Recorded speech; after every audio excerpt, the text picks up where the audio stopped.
Yo, what's up guys, welcome to my humble YouTube channel where I bring you fanfiction that will brighten your days. Before we start, a subscribe is greatly appreciated, and don't forget to leave a like and ring the bell icon so you won't miss exciting new fanfiction stories. That time when my daughter from another timeline visited me by KiritoBambre. Chapter 24. Unleashed Part 1. Ivaraj realized that the enemies standing before him are unlike any other opponent. With a face similar to the first person he fought, her attack and the attack of that person was similar, but more devastating that if it cut any other part of his body, he have no means of recovering it ever again. The severed hand of Ivaraj didn't come back using his regeneration ability. He was so angry at Rizu that his overflowing dark aura that he was unleashing almost covered the whole world. Although he can't recover his lost hand, doesn't mean that he can't replace it. Using his infinite mana, he replaced his severed hand with a hand created by his own mana. Unlike before, it was more durable and more stronger than his original hand. You'll regret mocking me. In this battle, I'll mark the true fear in your face.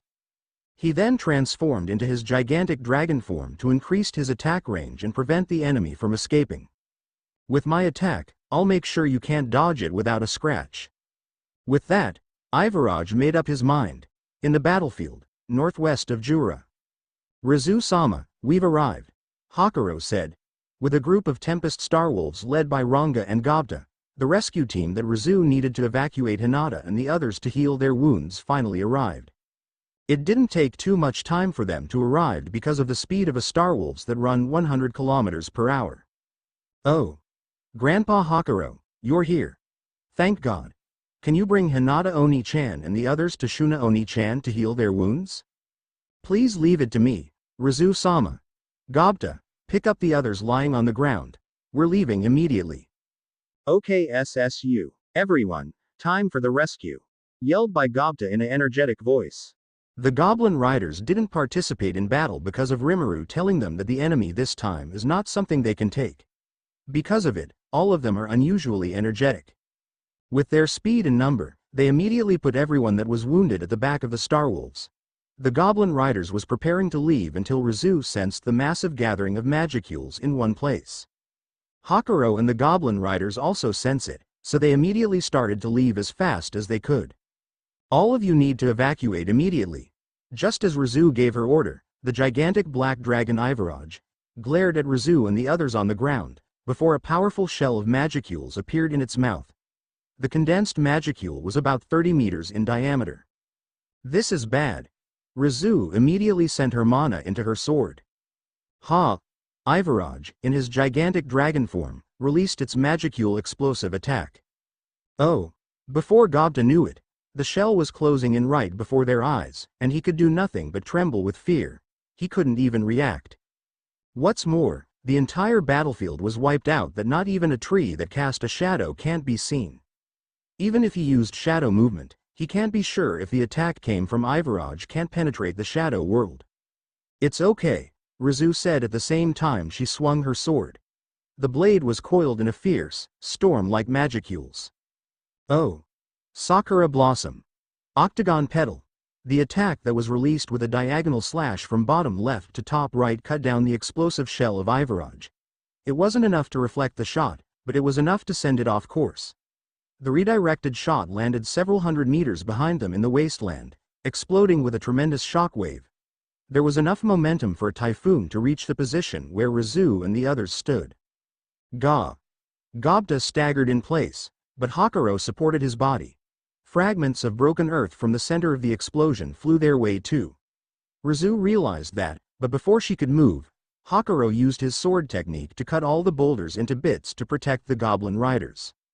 Suddenly, the gigantic black dragon that was size as a mountain began flying at a speed unthinkable for its huge size. It made a beeline for Rizu and the others outside of the battlefield. Or so it seemed, when it turned to the right and put a kilometer of distance between them, but only for a few seconds. The movement speed of the gigantic black dragon had caused the atmosphere to shake, creating a violent wind. A cloud of dust was kicked up from the earth, but that was blocked and slashed by Hakuru's sword as well. It changed locations. But why? Rizu was unsure of the reason why Ivaraj had moved to that location. However, she had no information to go off, so she was unable to make a guess. Vrah! The gigantic black dragon opened its mouth once more, and a tremendous amount of magic essence gathered again. This time, it was clearly more powerful than the first shot. With that much magicule, the attack will be beyond imagination. If she moved rashly, she might not be able to protect everyone. With that judgment, Rizu instantly yelled in a louder voice than ever before. Once I block the second shot, Grandpa Hakuro and everyone have to flee south. Run until you feel it's safe. At the same time, she refined her own magicules in order to confront Iverage's attack. For Rizu, that was only awakened recently and was only little familiar to her power, it was impossible for her to do it. But she have a trusted partner that can take that role. I'll leave the rest to you, Athena. Less than understood. Don't worry, master. Leave it to me. Greater than. She drew out more of her power than she ever had before. Thankfully, the energy she absorbed from Iverage's previous attack completely replenished all her energy that she didn't have to worry, but she didn't have high hopes. Can I really block this? That was how great the magicule that Iverage was condensing was. Rizu didn't have the confidence in herself to match that. Seeing the pinkish fire-like aura of magicule flowing from Rizu's body, Hakuro and Gobta's eyes widened. Just as Rizu enhanced her essence to the max, the gigantic black dragon finished readying its attack. It's okay.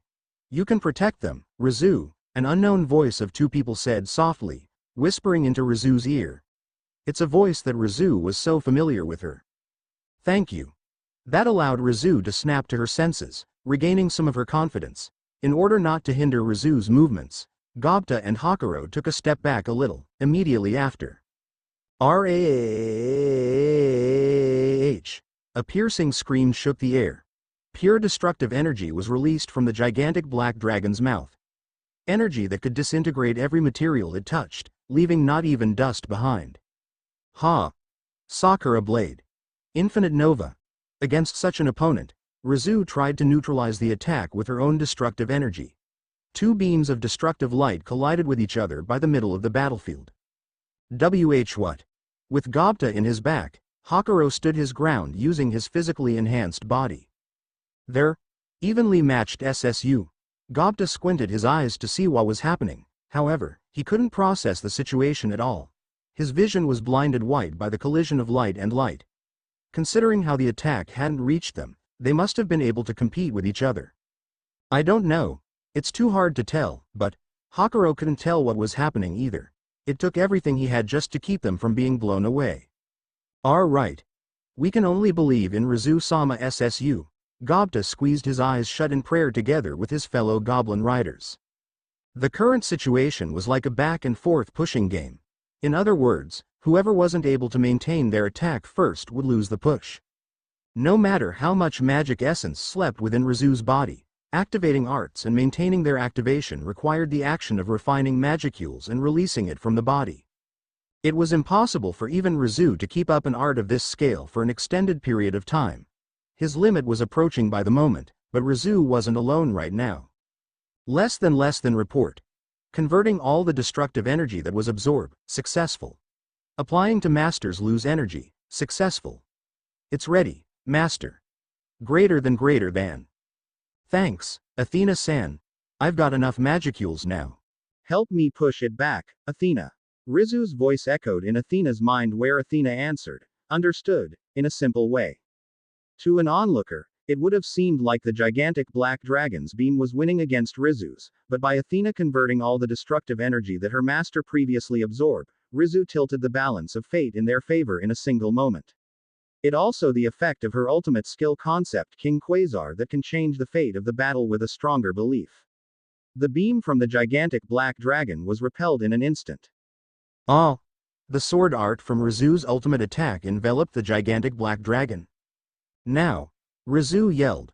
Right SSU, Hakuro and the others kicked the ground, jump at the back of the Starwolves while grabbing Hinata and the other injured so that they won't fall. Rizu, Athena, created a warp portal that connected to the entrance of the labyrinth so that they can arrive to Tempest in no time. They then strengthened their body and accelerated in a single burst to the portal. Hakuro and Gobta's body was strengthened through their master control of magicules inside their body, but the gravitational forces coming from the collision of two powerful attacks were rather painful for the other goblin rider's unprotected body. However, such speed was necessary to escape. While Rizu was still maintaining the attack, Hakuro and others successfully escaped through the warp portal. After confirming that they successfully got away, Rizu glared at the gigantic black dragon instead of fleeing after them. This guy's magicule storage hasn't weakened at all. As the rearguard, Rizu began refining her own magicule energy once again in preparation for a follow-up attack from the beast, concealed as it was by the huge dust cloud of destruction. I have to defeat this thing here. I cannot allow it to go near to Tempest, my home. She may have been able to flee with Hakuro, but Rizu had a reason to stay here and fight. Rah! Suddenly, 10 or more beams of light fired out of the dust cloud. Each beam was far weaker than the shells they'd fired at each other just now, but even then they were enough to burn the ground they touched. Each beam of light closed in on the point where Rizu stood. Ah! Rizu broke into a run, using her strengthened body to accelerate in a single burst. She slipped under the beams of light and closed in on Ivorage's dragon form. The dust cloud covering Ivorage cleared with the wind. Unharmed, huh? Rizu frowned grimly. The gigantic black dragon's form was exactly the same as when Rizu first saw it. It was quite a blow to know that the earlier attack hadn't left a scratch, but Rizu proceeded forward without hesitation. Just because she was scared didn't mean she could run away. She slipped past the rain of light beams and closed the distance to the gigantic black dragon, setting up several orbs of light that emitted pink color around her, each measuring 10 odd meters in diameter. She then sent them flying towards Ivorage. Each had enough power to demolish an entire concrete house with a direct hit, but seeing how it was unharmed after the earlier light battle, she didn't have high hopes. I doubt an attack of this level will have any effect, but... When Ivorage saw Rizu's light orbs approaching, he then changed the trajectories of his breaths to cut down the orbs. He blocked the light orbs. Did that mean a direct hit would have caused damage? That was the thought that instantly passed through Rizu's mind. I want to see what happens when an attack hits. The scale of their first attacks had been so huge she hadn't been able to visually confirm the direct hit. The dust cloud had cleared to what seemed like an unharmed gigantic black dragon, so she thought she had failed to damage it. But why would it need to defend itself if so? At this point, the distance between the two sides was less than 100 meters. The size difference between them was like a human looking up at a mountain. Rah! Ivorage lifted his gigantic tail and slammed it down in an attempt to crush Rizu, and it immediately sounded as though a huge explosion had gone off. The area around the point of contact was folded upwards by the shockwave, shaking the entire surroundings. Ivorage's entire body was covered with his dark aura that can penetrate even the soul. As a spiritual being with physical body like Rizu, a direct hit of that attack can literally damage her so much, but... With her sword held aloft, Rizu had moved above the gigantic black dragon's head. While floating, she landed a direct hit against the back of its head with a pinkish fire-clad blade. Urrah! Ivorage stumbled, dropping towards the ground. So it can be damaged after all. Rizu clearly witnessed the attack make a direct hit, confirming that the back of its head was gouged open. However, she could see the wound heal itself cleanly right before her eyes. This left her unsure if it counted as true damage or not. If I want to damage him, I have to do that technique again, is what Rizu thought. The technique that Rizu was referring was the technique she used to cut and erase the existence of Ivorage's arm. It's a technique that her partner, Athena, created after her evolution and obtained the concept King Quasar. It was her strongest attack that she can devise as of the moment, although she can only use once or twice due to not being familiar with her newly obtained power. If she really wants to defeat him, she has to bet everything she has to this second attack in order to put Ivorage down. Goo! In place of the head that was thrown off balance, the black dragon's gigantic tail snapped at Rizu instead. Rizu waited until the last moment to see through the abnormal movements of the tails, then twisted herself mid-air to avoid the attack. Vrah! She landed on Ivorage's gigantic tail and ran the tip of her sword from top to bottom, running along the tail. It split open like a neat scalpel cut. Perhaps it could feel pain. A screeching roar filled Rizu's ears, but the wound was already stitching itself back together. Ivorage's head that was healed snapped, trying to swallow Rizu and the tail she was standing on whole. Gwa! Ivaraj squirmed in pain, realizing that the thing he bite isn't Rizu, but rather his own tail. However, Rizu had already jumped onto the beast's back. She sheathed her blade back as she watched the tails and launched her attack, directly hitting the heads of the gigantic black dragon. Ha! Purgatorial handshake. Gwa! Ivaraj's dragon head were shrouded in fire and started shaking himself to extinguish the flames. At the same time, Rizu unsheathed her sword and put more of her mana into her sword. She already used half of her magicule storage, but she didn't care less about it. Ha! She accelerated along the gigantic black dragon's back with her flight ability and wind control to alter her course, running towards its rear. She released a slash of light that was more than 10 meters wide, slicing off the dragon's gigantic tail. She then leapt off the gigantic black dragon's rear and immediately turned back to check the state of the wound. How about that? Ivaraj's tails were decapitated. However, it automatically healed the damage Rizu had dealt to it. NGH. Ivaraj looked up at Rizu and fired several destructive beams from its mouth. A total of 8 beams tried to pierce through the air and cut Rizu down. Rizu changed her course of movement and jumped, evading the attacks. It was difficult to evade 8 beams while at close range, so she distanced herself for now. She stopped at around 1 kilometer from Ivaraj, but at this size scale it still felt close. Separating it from the body and allowing it to move freely is basically increasing the number of enemies. There'd be no end to things like this. She was definitely doing damage with attacks of a certain scale, but the instant self-recovery was nullifying that damage. Still, she didn't care about it, because all her attacks are not pointless. She already abandoned of damaging the physical body, so she instead focused on damaging the soul. It's the most effective to defeat Ivaraj that was also an spiritual being. Though if I get hit just once, I'll be in trouble. Ivaraj's whole body was covered with his own mana that can penetrate the soul. It means all Ivaraj's body parts is a weapon. I have to avoid every attack he throw at me and unleashed my technique if I want to win this battle. 8 beams of light fired at Rizu incessantly, and evading them all was mentally wearing. As this thing didn't lose magicule in his body. He always firing all that destructive attack of his, and can still keep going? Rizu asked herself. Though Rizu can damage the soul of Ivaraj, it was only a little because it was the most protected part inside Ivaraj's body. Rizu desperately racked her brain as she dodged the beams. Then an idea came to her head. I can't see an end to that regenerative ability, but should I try to make another attack on the body? If I can behead the dragon itself. One idea filled his head, that there was no creature that could live with its head cut off. The soul was another weakness of a living creature, but it was hard to shatter its defense that covered the soul. That's why she would aim for the neck. Perhaps she could defeat it that way. Using her concept king, she can erase the existence of Ivaraj's head, and she's sure that Ivaraj have no way to heal it or replace it with any means. She sure hoped so.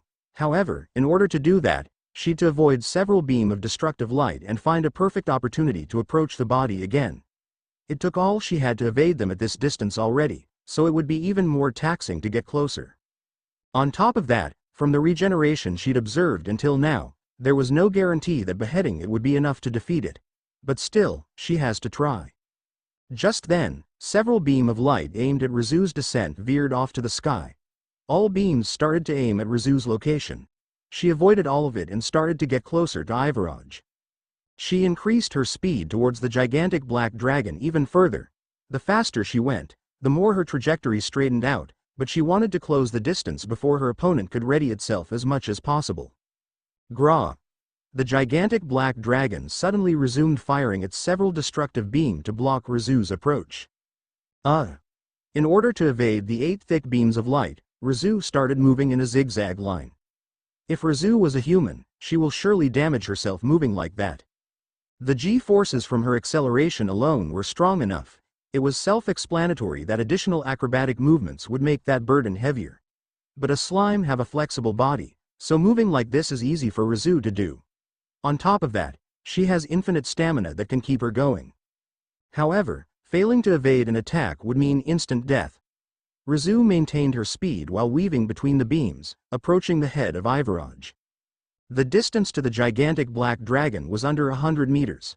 Only 3 or 4 seconds had passed since Rizu began her approach. The closer she got to the dragon's mouth, The closer the beams of light merged together to form one thick laser. It swallowed Rizu up. Or so it seemed. In the next instant, she used her flight ability and wind control to force her trajectory off by a 90-degree angle. He had moved to a position suited for cutting off the dragon's head. All that was left was to close in faster than Ivaraj could react. Ha! Ultimate sword technique. Sakura blooming changes. A glowing slash that was several hundreds of meters long fired towards Ivaraj's neck. A considerable amount of magicule was required to chop off the neck of such a large enemy. Thus, the attack contained all the magicules she had built up until now in a single burst. It was the attack she used to cut Ivaraj's arm but more stronger. She slashed Ivaraj with an intention to kill him, but what she slashed is not the head of Ivaraj, rather an empty air. She already noticed that the gigantic body of Ivaraj was not there, and what replaced is the human form of Ivaraj. That was close. If I didn't transform myself immediately, I will die for sure. You surely put me on edge, little girl. Ha! Apocalypse Cannon.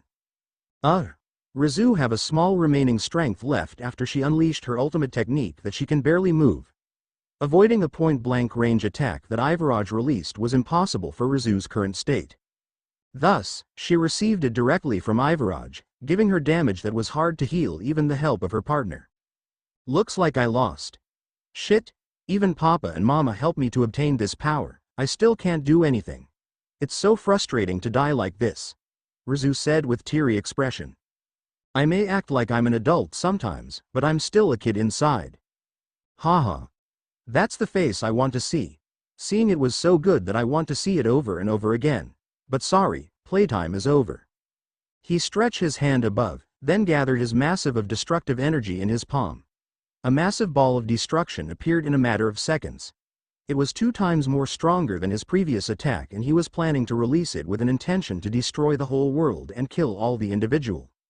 Rizu witnessed it and tried to stand up, but she can't. I don't want to die here. I want to be with Papa forever.